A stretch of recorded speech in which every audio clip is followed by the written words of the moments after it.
Jaden, how much fun was that getting out there and getting this offense really cooking again? It feels great. It's always great to win. Winning helps a lot. So it was great to go out there and just have fun and be able to go out there and score touchdowns. What about the run game getting going again? How much does that open things up for you, both as a runner and as a passer? It opens up a lot. I mean, obviously, be able to get guys to move the line of scrimmage and get to the second level and let our backs do what they do. We're getting to those times of the season where it's December, January, you got to be able to control the line of scrimmage and run the ball. Jaden, we know that Bobby talked to the team earlier this week about just having fun and all those different things. Was there a point in the last couple of weeks where you're like, this is definitively not as fun as it was earlier in the year? And how did that talk that Bobby gave land with you? I mean, losing sucks, so losing is never fun. I don't think any competitor will ever think that's fun. So, but you got to be able to go out there and, the talk that we had, be able to sacrifice something for the betterment of the team and what are we willing to give up, because we got something special in that locker room. So we got to go out there each and every week and prove. Welcome to the People's Voice DC. That was my brother JD5 after a massive victory, a much needed victory for my Commanders this Sunday over the Tennessee Titans. Such a young leader who I couldn't have worded it any best. You're going to go through adversity. You're going to go through things, but it's not a matter of how you fall. It's a matter of how you get back up. Speaking of getting up, as you can see, we have with us today our special guest, newly elected DC Shadow Senator, Ankit Jain. How are you, Ankit? Hey everyone, I'm so glad to be on with you. Excited to talk. Excited, to begin serving. Obviously, I wish it was under better circumstances, but this is why I ran. It's time to get to work, and I knew that this was a possibility. Love the energy. Definitely love the energy. Pastor Mike, can I ask him one question before you get started? Not starting yet. I just want to introduce you guys, and then I'll let you ask your question. Okay, just wanted to introduce, of course, Lady Hi, as you all can see. Hey, y'all.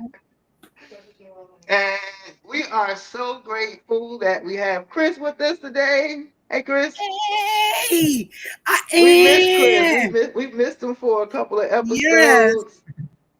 And I tell you, I'm pretty certain that Mr. Otten has more followers and more of a fanfare on this show than I do or anybody else, because everyone missed Chris. I had so many questions. Where's Chris at? Where's Chris at? And everywhere I go, they're like, how do you know Chris? I'm like, you know what? This guy's the man. This guy is the man. He's that dude. Don't tell that to the Washington Post.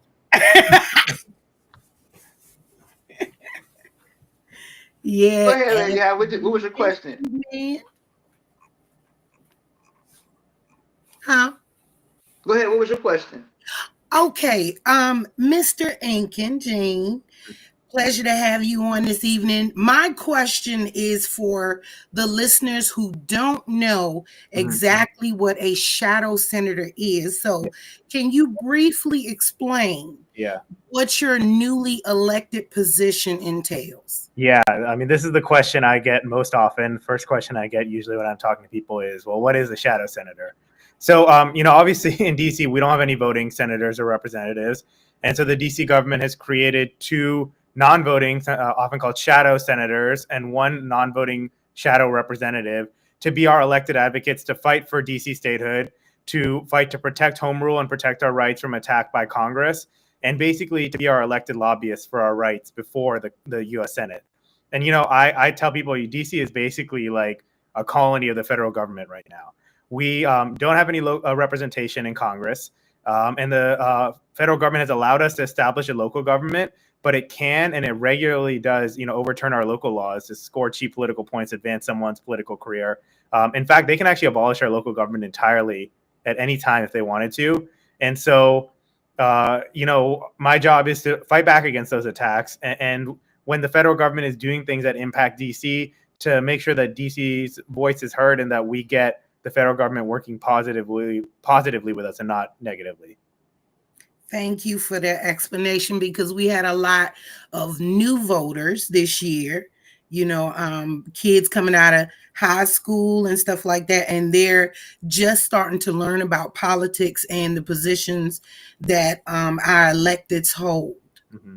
So Yeah. thank you for that. No problem. And it's not just young people who are not sure about this role. I think a lot of people can learn more about it and learn what this position can do. Fun fact: Jesse Jackson was actually DC's first ever shadow senator back in 1990, and so they're definitely big shoes to fill. But I'm excited to get to work.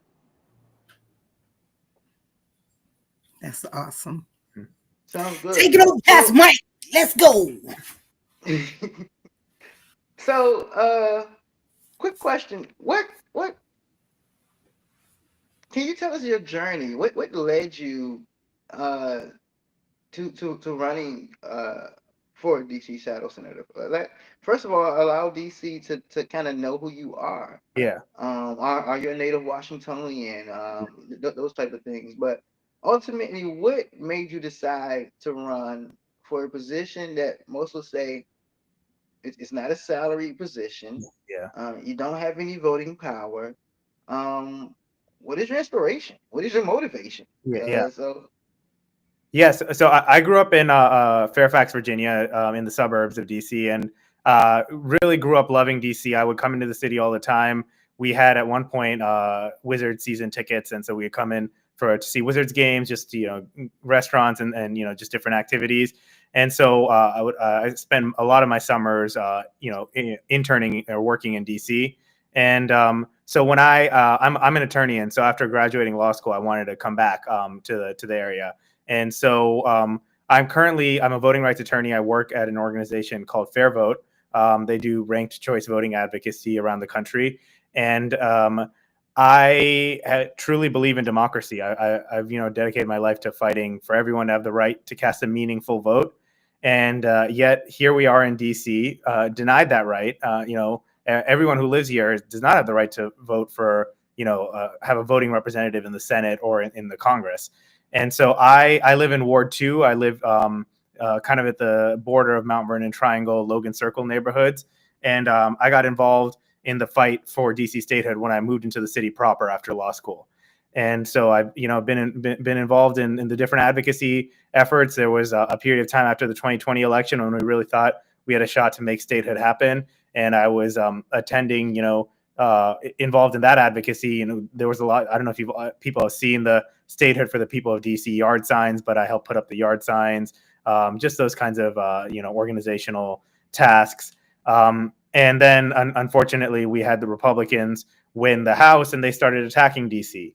And so the different bills that DC passed, they were trying to veto them to overturn them. And so I started showing up to the hearings, to the rallies, fighting back against that.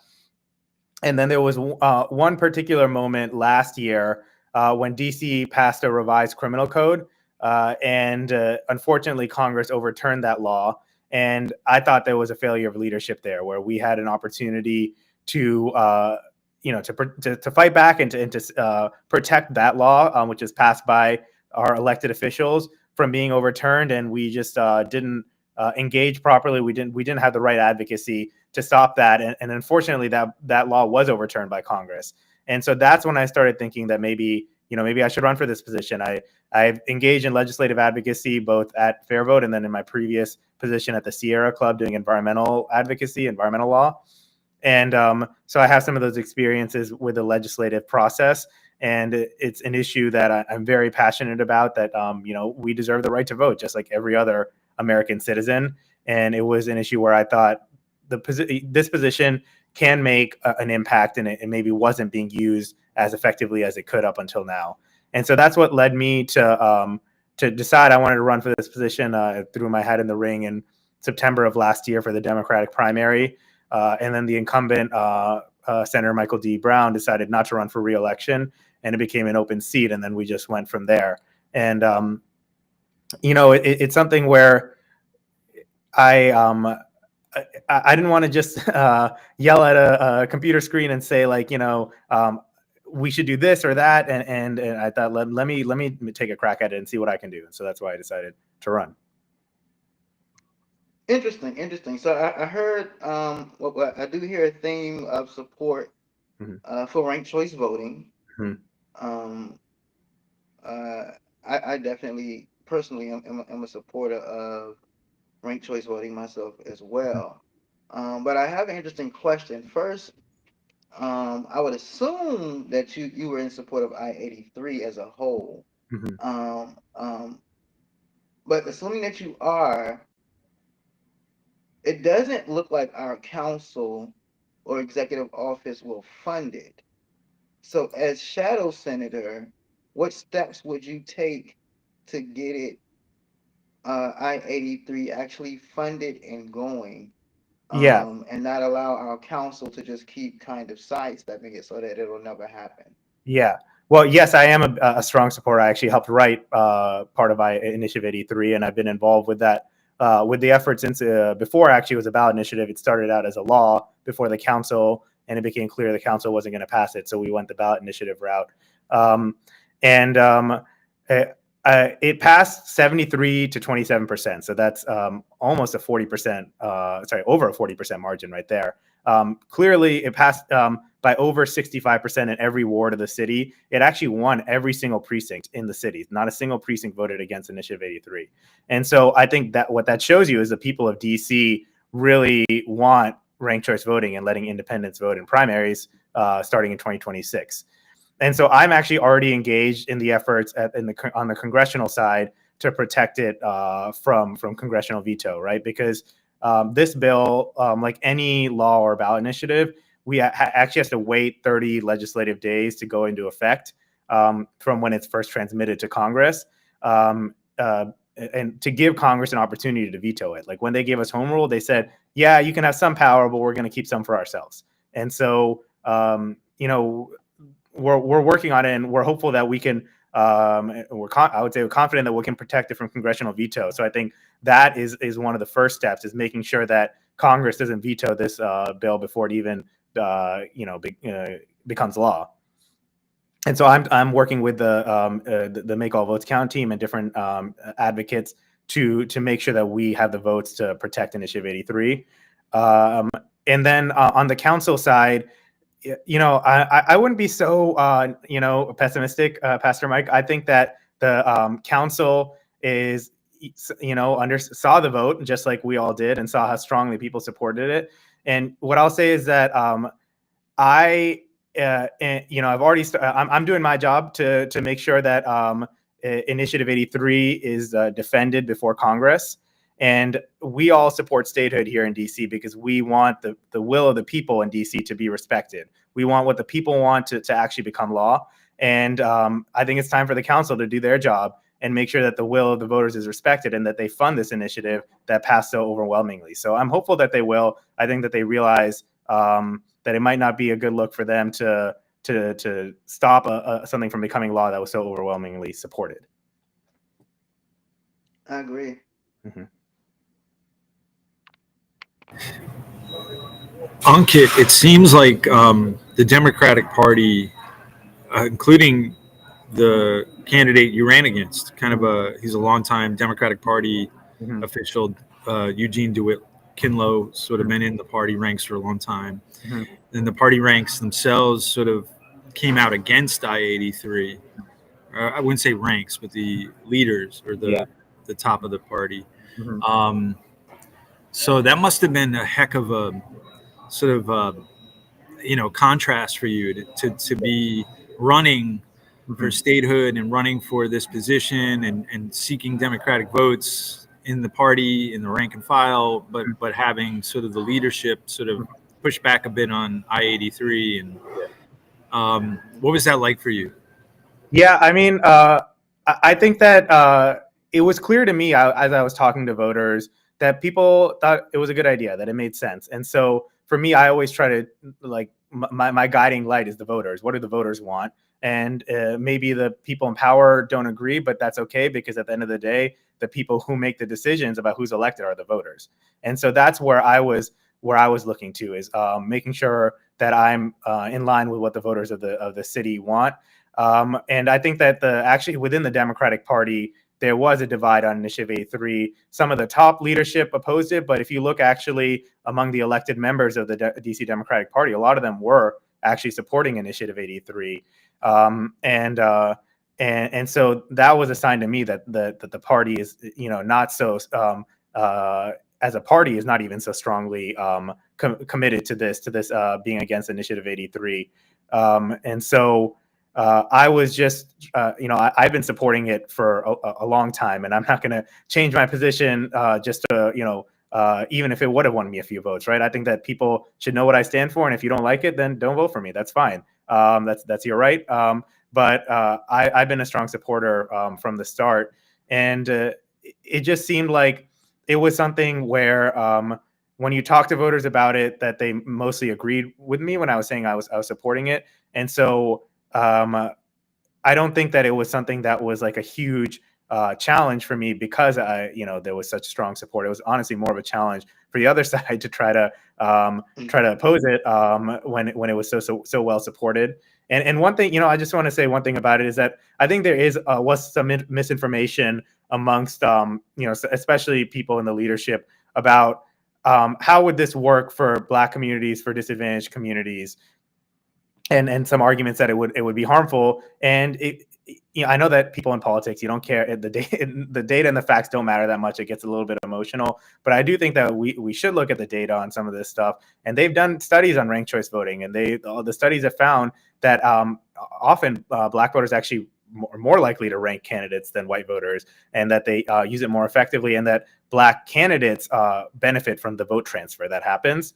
And then one of the things that people don't talk about that I try to stress is, we have one election in DC under the current system that works differently than every other system. That's the at-large election and the general election.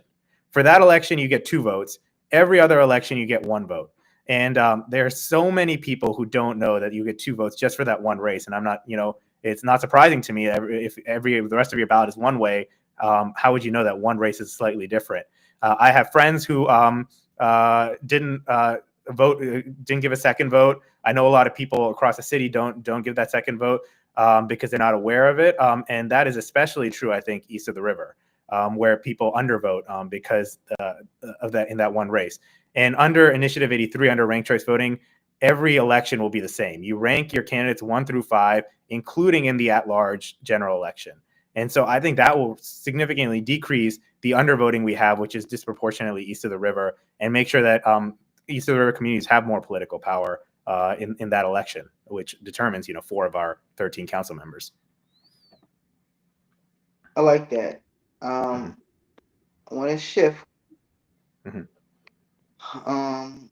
slightly to DC statehood. We talked about it, but one of the things you said is that you specifically have a plan to make statehood happen. I'm interested into what that plan is. Yeah. So I'll start out by saying that I think it's going to be unlikely, unfortunately, that statehood happens in the next 4 years under President Trump. He is not the biggest fan of DC. I'm always hopeful, and I'm open to, some people have suggested some sort of trade or something like that. I'm open to it. If somebody comes to me and says, what would you say about DC statehood for X? I don't, I'm definitely open to considering it. But barring that, I think probably we're going to have to wait for a new president to come in. But that's going to happen. We're going to have another election in 2028, and I think that statehood is most likely to happen if Democrats have control of the House, the Senate, and the presidency, because it should not be a partisan issue, right? This is a human rights issue. This is just we're 700,000 tax-paying American citizens who are denied the right to vote. We're the same as everybody else in the country. We just want the same rights everyone else has. But it has become, in Washington, D.C., a partisan issue. And by Washington, D.C., I want to ask you, because of this recent election, yeah, and the change specifically amongst the Latino X community. Yeah. Do you think it would now be it would be less of a partisan issue to ask for statehood and include Puerto Rico as a state, where Yeah. Puerto Rico could maybe lean towards right and we could lean towards left? Could Yeah. that be an argument? Yeah, I mean, exactly. That's exactly the kind of trades I'm thinking about. If somebody comes in and says, "Yeah, Puerto Rico self determination for Puerto Rico in exchange for DC statehood," 100%, I think that I would be in support of that, and it's something that we need to explore more. I've been talking with Delegate Eleanor Holmes Norton's team, and so that's something I would want to talk with them a little bit about too. It's definitely something that I think, that I would support. The one thing I would say is that I think probably we should. There's a bill for Puerto Rico, and it would have a binding referendum, and then whatever the voters decide, whether it's statehood, whether it's independence, or whether it's I think they call it enhanced autonomy or like enhanced territory status, whatever they choose, that's what gets implemented. And I'm 100% for that trade, and so I think that those kinds of opportunities are there, and I'm definitely going to explore them. And so we'll see what happens with that. But if that's not possible, if that doesn't happen, then yeah, I think 4 years from now we're going to have another election where we will have an opportunity to have a better president and a better Congress. And my hope is that the pendulum is always swinging one way and the other. So at some point the Democrats are going to win again, and when they do, I want to make sure we're ready. The statehood bill, it's passed the House of Representatives twice already. And so I'm confident when Democrats have the majority in the House, we'll pass it again out of the House of Representatives. In the Senate has been the big issue. This Congress that's about to end, we probably have 48 or 49 votes for DC statehood. There's been 2 Democrats who have been pretty consistently opposed. They're more conservative Democrats, Joe Manchin, Kyrsten Sinema, and they're both leaving Congress. They're retiring. And so I'm confident that the next Democratic majority in the Senate will be a pro-statehood majority. And I've been talking with people in the voting rights community, along with other statehood advocates, to get statehood in a broader voting rights, national voting rights package. So getting it as part of a bill or a package, I should say, its own bill as a part of a package that would also make it easier to vote, ban gerrymandering, get money out of politics, make it get rid of racial gerrymandering and things like that, and then DC statehood. And so if we can get it as part of, keep it as part of the package that we kind of put it in right now, I want to pass that package out of the House. On the Senate, I'm confident we'll have 50 votes, but we also need to deal with the filibuster. The filibuster means that you need 3/5 or 60 votes to end debate and pass a bill. And so it takes 60 votes to end, to get around a filibuster, but it only takes 50 votes to change the rules around the filibuster. And so want to get an exception to the filibuster for voting rights issues for this voting rights package. And the reason I think we can do that is because we basically tried that in 2022 and we were 2 votes shy. And the 2 who voted against were the same 2 I just mentioned, Joe Manchin, Kyrsten Sinema, who are retiring from Congress. And so with them gone, I think I just want to run it back. And I think that with a better Senate majority, we will be successful in getting that bill passed through simple majority out of the Senate. And the Democratic presidents have historically supported DC statehood. And so I'm confident whoever our next president is, Democratic president is, will sign it into law. I just want to emphasize and remind everybody, just in case you're wondering, even though it's the title of a shadow senator, the shadow senator does get 6 years in their term. So you can play the long-term game, and you can plan for the next presidential election. In case anyone was wondering, oh, well, how long does he have? Well, yes, so years. Yeah. So I just wanted to remind everyone that. Moving along to our next. Yep. Did anyone have any more That actually questions? was My going to be co-host? my next question. But thank you for addressing that. Because I'm telling you, new voters, they're coming to the polls. Yeah. And they're voting for people that their family members are voting for, or somebody that says, well, I heard about this guy. Let's vote for him. Or I heard about her. You see what I'm saying? Yeah. Yes. they're brand new at the polls, and this is the first time that they're doing it, and they don't know the term length. They don't know exactly what it, because I've had young people to ask me, you know what I'm saying? And I'm like, y'all got these Apple phones and Androids and you won't Google Yeah. because y'all Google everything else. Yeah. Pastor Mike, before we jump to the next topic, I mean, on this, Ankit, it's very clear, and I'm very happy to hear. I've been in the statehood Green Party for 25 years, and so obviously statehood is number one in our platform. It's in our name. So, I love the push. I love the energy around that. Of course, the Democrats have been in power twice with control of president and the two chambers and didn't do anything with it. And so I'm happy to hear you're going to push them to do better. But it's simultaneously, you now have a Republican administration coming in that's going to control both houses. And, it's been made clear by Donald Trump that he wants to just take over the city. He wants to go the other direction. It's like it's going to be completely his city. It's not going to be statehood. It's going to be his domain, his fiefdom. What are you going to do? How are you going to approach that? Given, I mean, it's a completely different direction, right? Yeah. I mean, so we got to play defense, a lot of defense right now, in stopping things from getting worse and from Trump from taking away even more rights than we have. And so we're getting prepared. We're talking strategy and seeing what we can do. I think that to try to get to the Republicans, you really have to speak to their interests and to their language, because they don't really care about the people of DC. I got to be honest with you. They're focused on their own reelection and what they can signal to their constituents by beating up on DC. And so we have to think about what do they want and how can we make the argument to them. And so I'll just give you one example. There's some talk about eliminating home rule entirely and getting rid of our local government and having it go back to Congress controlling everything about us.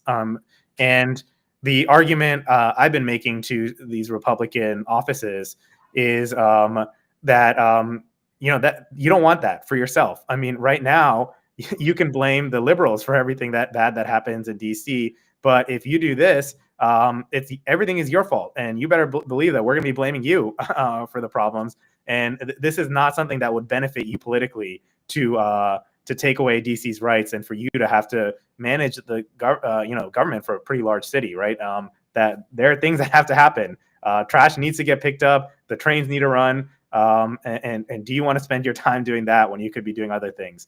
And so those kinds of arguments are the ones that I'm going to be trying to make to these Republicans to try to get them to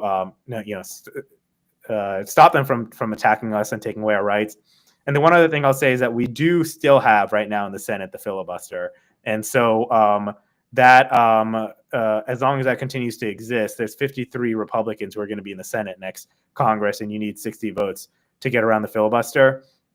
And so they're going to have to get Democratic senators to support for a lot of the things they're trying to do. And so if we can keep the Democratic senators, have them hold firm and stop not vote with the Republicans on these issues, we can still win. And so that's where we're working. Okay. And can I just say one more thing on the because you mentioned the Democrats had the majority, the full control twice, and it didn't happen. And one of the things I hear a lot is that DC stated we've been trying for years, it's never going to happen. And what I would respond is that actually I don't think it's been that long since DC stated has been the number one priority amongst all the vast majority of us here in DC. If you remember back when Obama was president in 2008, 2009, 2010.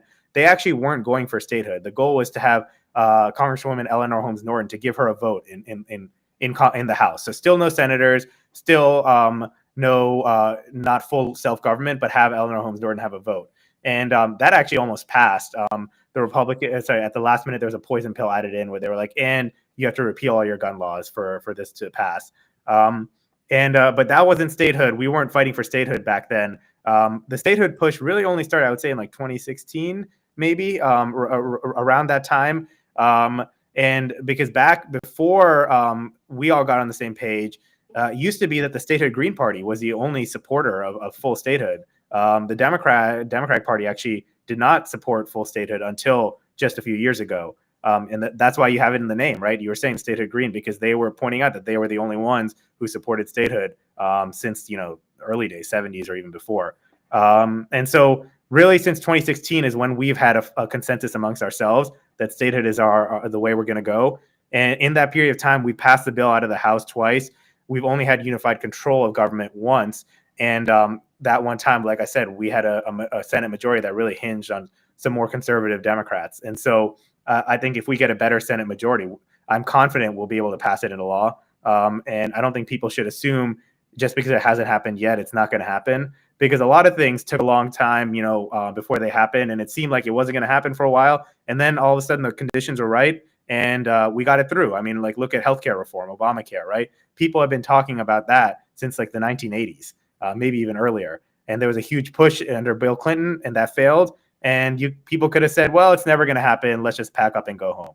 But that's not what happened. People kept on fighting. They kept on pushing. And then when President Obama got elected, they saw the opportunity and we did it. And so that's exactly what I think we can see happen with DC statehood. So, excuse me, guys, I just need to ask them, what can the local community members do to support you as our shadow senator? Yeah. Well, I would say not just me. How can we support DC as a whole, right? Like as a whole, I'm just one person trying to fight for DC. We got a bunch of people here. And so let me say that I think the effort is right now, it's going to be mostly, defensive over the next 2 years. But people are organizing. So actually, like literally right now, as we speak, there's a meeting of this new group called Defend DC happening right near the Anacostia Metro. I forget exactly the name of the location where it's at, where they are talking about what we can do, exactly that question, as just regular citizens to defend home rule and defend our rights in DC. And they have a good group going where they're going to kind of be the people on the ground and fighting back and protecting our rights. So what I would say is if you go on Instagram or Twitter or social media and search Defend DC, they will you can follow them and they post updates there on the kind of actions that they're taking. There's going to be a working group for specifically on the issue of DC autonomy that I'm going to on Monday. It's Monday at 5:45 p.m. at the Southwest Library in kind of waterfront area. And so that is a group that is really needs support and is going to be active in taking actions and defending our rights. So that's one thing is, get involved in these kinds of rallies and protests and strategic planning on what we can do. The second thing I'll say is just talk to your friends and family members about statehood. There are people in DC who, aren't fully on the statehood bandwagon. And I think a lot of them, they don't quite understand what's at stake. And some of them are, just misinformed about something. I was just at an event with the Anacostia Coordinating Council, their holiday party yesterday, and someone pointed out that said that one of her friends was opposed to statehood because she thought if DC becomes a state, all of the local government benefits would be taken away. Well, that's not true. Actually, we get more benefits because we lose an average of $2 billion a year in taxes because we're not a state, because we can't tax people who live outside of DC but work in DC. And so we'd actually have more money for more benefits if DC became a state. So I would say talk to your friends and family, dispel some myths, and talk about the impacts on our everyday life of the lack of statehood. I mean, there's so many. I'll just mention one of them. Is that crime? I think we have a higher crime rate than a lot of other big cities because we're not a state. We have a weird federal local hybrid justice system where the police department is locally controlled, but the prosecutor is federally controlled, and all of our judges are nominated by the president of the United States and confirmed by the Senate. And so one is that we don't have enough judges. Like confirming the local DC judges is always the last on the Senate priority list, whether it's Democratic judges Democratic majority or Republican majority in the Senate. In fact, I'm trying to get a meeting right now with Schumer's office to get them to confirm some of these judges before this chamber ends. And, it's not so easy to get a meeting. They have bigger fish to fry, I guess. So if anybody has a contact with Chuck Schumer, and his team, I definitely would like to talk to them about that. We don't have enough judges. And what does that mean? It means that cases are delayed. People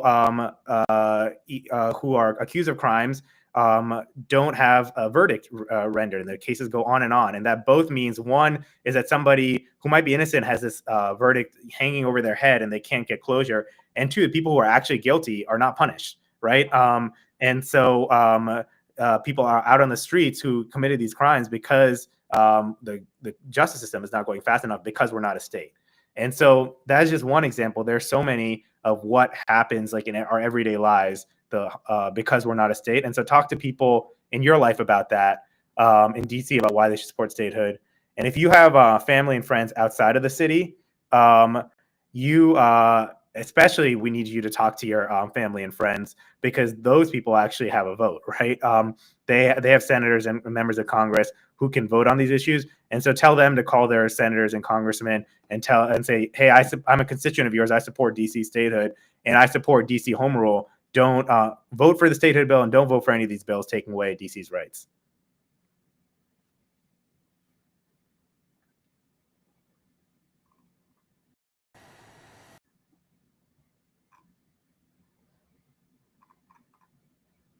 I want to show one more thing. Mm-hmm. Another one of your campaign promises talks about affordable housing. Mm-hmm. You talk about a local HIPE Act that will allow the city to construct more affordable housing and lower housing costs for families in the city. Mm-hmm. I want you to, we don't have too much time left, but would like you to go into detail about something that is very dear to my heart. I do serve on the DC for the housing Mm-hmm. committee. Yeah. I'm a part of the Marshall Heights Civic Association Mm-hmm. in Ward 7. And housing is an issue all throughout our city. Yeah. Even as a pastor, it's something that you come across that people need help and are constantly looking for assistance and resources. So can you go into detail about, as a shadow senator, how you plan to influence elected officials Yeah. in DC and in the government to help this crisis which we have Yeah. here in our Yeah. city? Yeah, I mean, it's one of the issues that I hear about the most is just how expensive it is to live in the city. And it's something I personally experienced. I'm a renter, and so actually dealing right now with trying not to get my rent increase for the next year. I'm negotiating with the landlord and trying to make sure that that I'm not seeing the huge increase from my yearly rent. And so every year it feels like the rent is going up and up and up. And it's like why there's a huge there's two things going on here. One is there's a huge displacement issue, right? Where people are being displaced out of the city, often native Washingtonians, often multi-generation Washingtonians. And one of the main reasons for that is just it's so expensive to live here, right? You talk to people and it feels like half of PG County like lived in DC at one point and had to move because it's just so expensive to live in the city. And we got to do something about that. If we're serious about protecting helping people in the city, we got to lower housing costs. And so there's people being displaced out of the city. There's people who want to come to the city and make often make the world a better place, work for a nonprofit or the federal government, who are being deterred from even coming here because the housing costs are so high, and who could really improve our city. And then there's just everybody who lives here who just is paying too much for housing, right? And so it's such an important issue. And there's a bunch of different solutions. There's not one solution that's a magic bullet to solving the housing crisis. But one of the ways the federal government directly impacts DC, and that's kind of where I'm focused because my position is focused on the federal government's impact with DC. One of the ways the federal government impacts DC is they have a Height Act, a federal Height Act in DC, which is that there's a congressional law that says how tall buildings can be in the city. Well, I don't think that a senator from Massachusetts or Wyoming should be telling us how tall our buildings should be in the city. I want to replace the federal Height Act with our own local Height Act that's informed by the perspectives and needs of the people of DC, where you can go to your council members and say, this is what I want and this is what I don't want. And so I'll be working to replace that federal Height Act with a local Height Act and going to Congress and say, we don't need your federal Height Act. Let's make it push it down to the local level.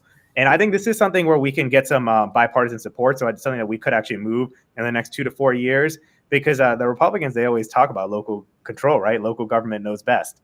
And so it is something where I've heard from Republicans. There's a congressman named Darrell Issa, for example, who's a Republican from California, who's been supportive of what I'm talking about.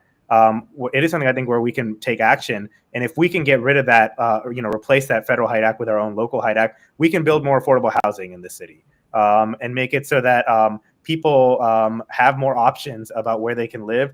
And that should reduce housing costs and reduce displacement, make it so more people can move in here without raising rents, and just reduce rents for everybody across the city. I think it'll be a huge it's so important for people of DC, and it'll be a huge boon to the city, because now you're also talking about the potential for having new our population grow because people are staying here and not being displaced, and new people are coming in who are paying taxes into the city, right? And whose tax money can be used to fund other services. So I think it's really a win-win-win. It's something I've been very focused on.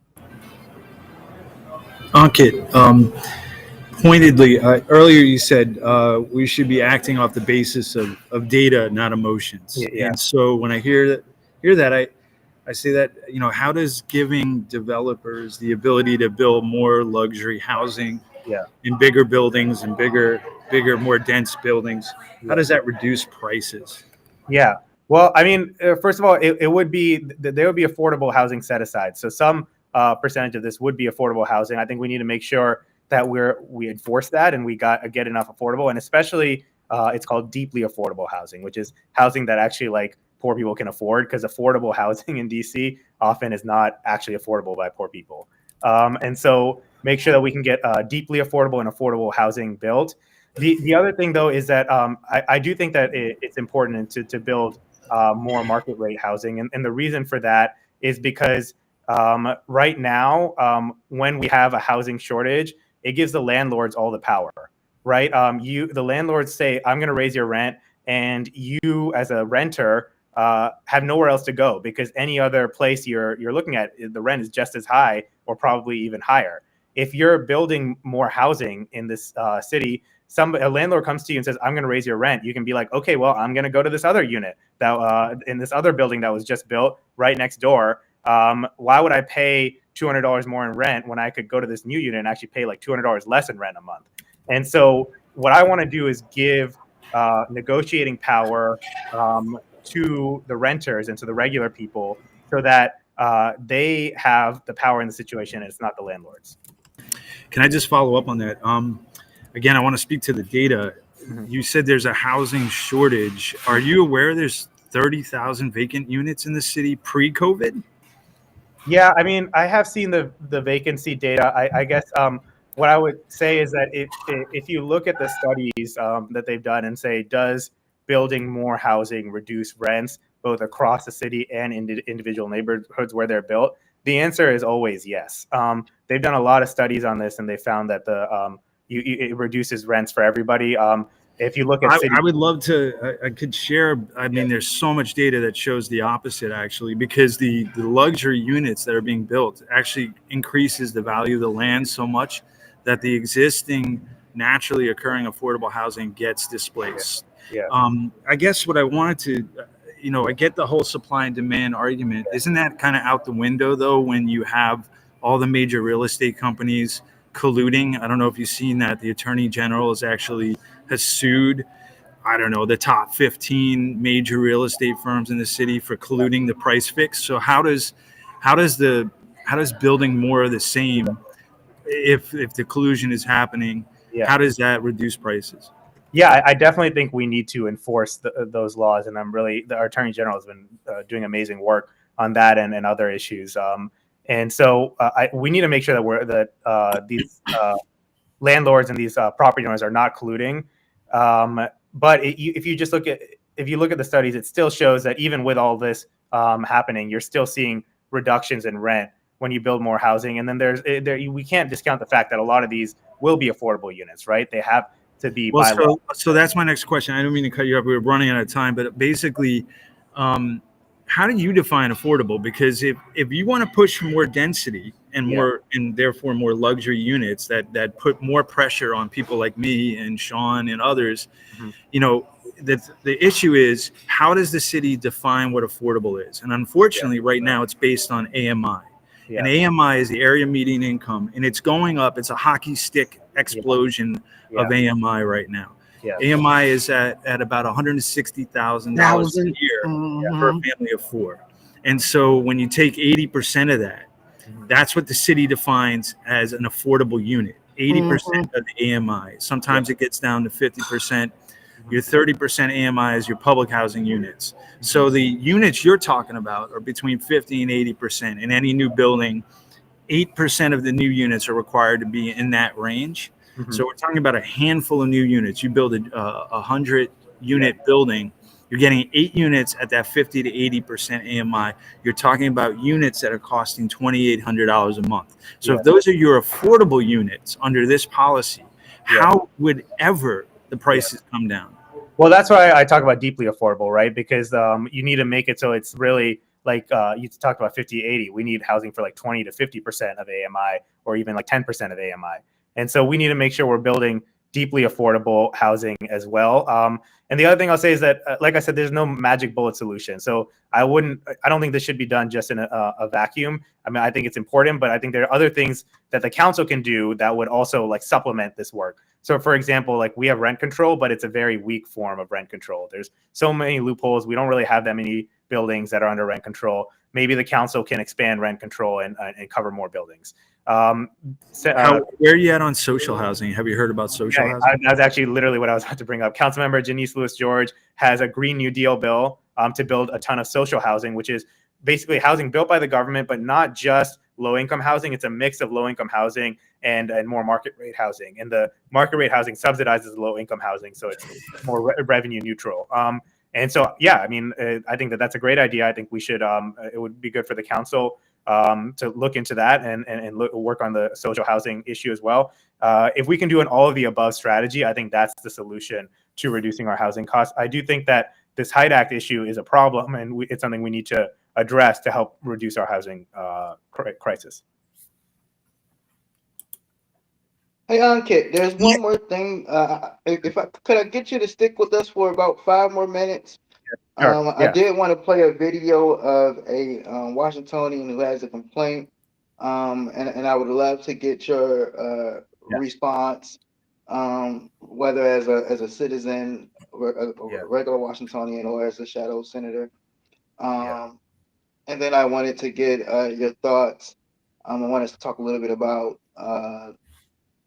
Biden pardoning Hunter.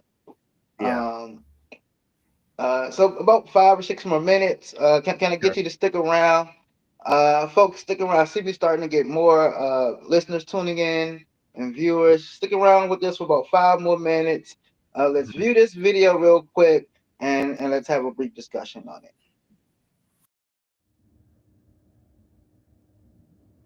So look, there are no performances at the DC Holiday Market, and there are no performances at the Downtown Holiday Market. I don't even know what was going on at Downtown Holiday Market.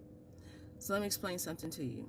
Downtown Holiday Market used to be managed by Diverse Markets. Diverse Markets. Some shady stuff went down, and we tried to save it. We did a petition on change.org and everything, but DC government was set on switching. Fine. So Diverse Markets created DC Holiday Markets and went uptown to DuPont Circle. vendors, they had their own thing. Downtown Holiday Market got their own thing. We were slated to perform at DC Holiday Market because we went with diverse markets. We're not playing down at the Downtown Holiday Market because we weren't. We ain't been with whoever that is. We've been with diverse markets. So we went with diverse markets. Well, DC government decides I'm shutting it all down. So there's no music at DC Holiday Market. I don't know if there was anything down at Downtown Holiday Market, but Eastern Market, Farmers Market, all of them, they still got music. They still got music. So we're losing a lot of money.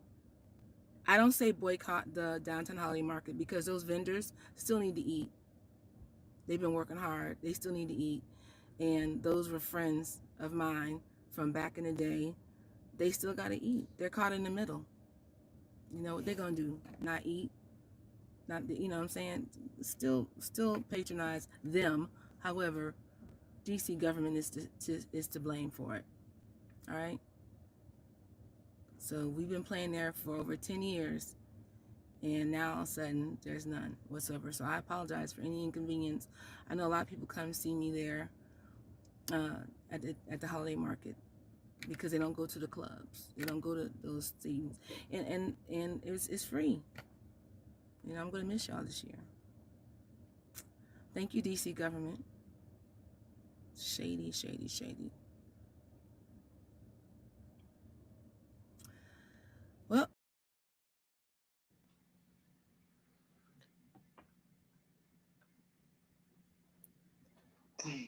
Young lady wanted to be heard. Um, her needs to be met, and I wanted to give her a voice. After all, this is the People's Voice DC.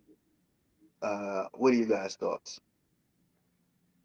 Yeah, I mean, let me. I'll just say one thing, which is that I feel like this is a perfect example of like the DC government, the kind of things that the way it works and the things that happen where you can't even run a holiday market properly. I mean, are you kidding me? And this is just like there's so many examples. You talk about 911. I don't know if you all have called 911. I have, and I was on hold for like more than 2 minutes, maybe more than 5 minutes. I'm trying to remember how it was, and I hung up because it wasn't like an urgent issue, and I couldn't spend like a half an hour on hold with 911. And the average wait time for 911 is something like 2 or 3 minutes. That's the average wait time. So that means half of them are actually more than that. And if you're in an My urgent situation, personal experience, whenever I call 911, I'll usually go on my phone and tweet the issue and tag DC 311 and the police. And I usually get a quicker response on social yeah, media. Yep. It's yeah, sad. I mean, Yep. I can attest to that. just like yeah, I mean, like these issues. I mean, I don't know if any of you follow the gambling, the sports gambling situation where they gave a no bid contract to one company that seemed to have some connections with people with DC government, and that app just did not work. Like people could not use that app. It actually lost money, which sounds funny, but it means that we as taxpayers don't get tax benefits from of revenue from that. And so all of these problems you have DC government, it feels like not working for people who need it.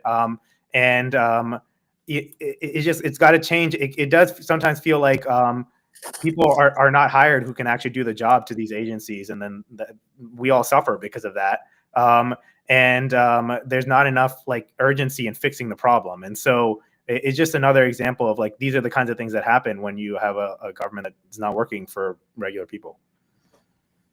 Yeah, I mean, to that point, going back to social housing, this is why I caution about, starting off the affordable housing conversation with like, let's remove the HIDE Act, because that's an easy, I mean, they're gonna do that. They could do that. They could push for that pretty quickly and give all the density to the developers without fixing the broken IZ policy, for example, right? And we'll just be doubling down on the displacement. So I think the policy issues here, in the contrast, right, where they're messing up these things. 9/11, I was on a call for, I was assaulted, and I called 911, and I literally hung up. Because like I actually saw a cop car and I waved him down. Like because it was faster. I was on hold for like 5 minutes. Yeah. And so the point I guess I'm trying to make is, you contrast that to social housing. Yeah. And that's been in committee for more than 2 years. We Yeah. had a 13-hour hearing on it. And we all know that is one of the key answers to the affordable housing crisis, and will actually solve things and create really vibrant communities while allowing a mix of incomes to stay in their communities for the long term, no matter what happens with their jobs, whether their income goes up or down. You're not paying more than 30% of your income to housing. So to me, it's like the things like the stadium bill downtown, that the turnaround time on that was like 4 months. I know they just passed it. They're passing it now. But the deal with Ted Leonesis, a billionaire, Yeah. a multi-billionaire, to get $500 million in taxpayer dollars was turned around in months. And yet we have things like social housing stuck in committee. We have the call center stuff goes back to Catania. Yeah. I mean, you know what I'm saying? So it's just, wow, what are the priorities, right? Yeah, and by the way, that's why I say replace the federal HIDE Act with our own local HIDE Act, because that's when the negotiation happens and we say, hey, we want more social housing. Let's do it together. And so that's my hope, that we can then have people come in as us as Washingtonians who actually elect these council members and get what's best for us.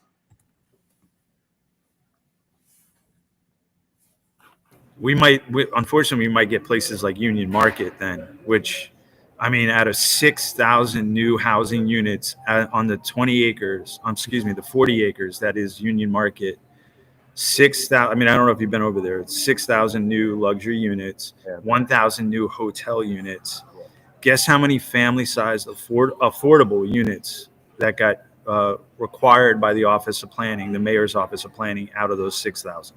Take a guess. Just take a guess. Oh man, I'm bad at this. 500, 1,000? 10. 10. Family size. So I'm talking like 3 bedrooms. Yeah.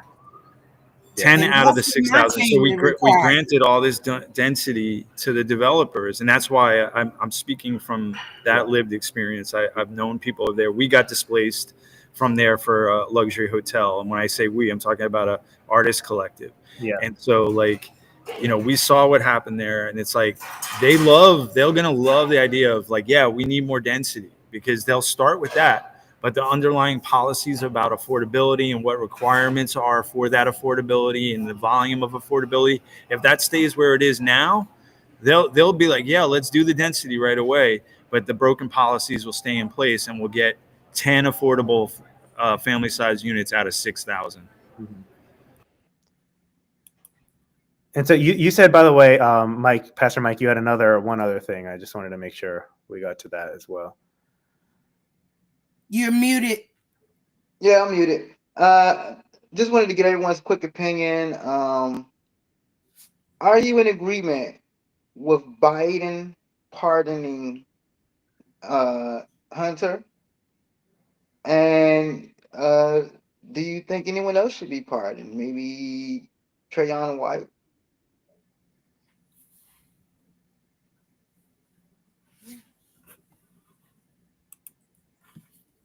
Anyone can jump in. I'll say on the Hunter thing is that I think it was a bad idea. I mean, Yeah. Go ahead. No, I was just agreeing. Yeah. You're gonna pardon your son before you exit office. I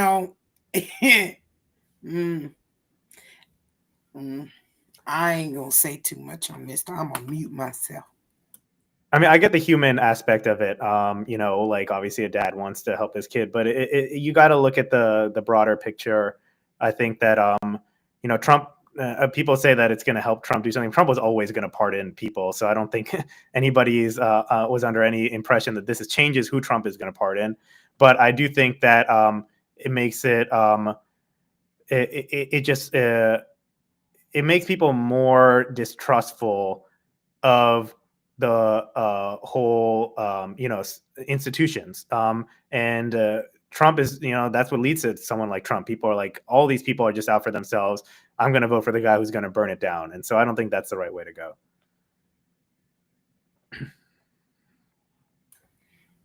Yeah, I mean, for me, it sets up Trump to pardon everybody in a bad way. And Mm. while we're at it, why isn't Biden, who's Democratic Party, is supposed to represent the party of justice, workers, environment?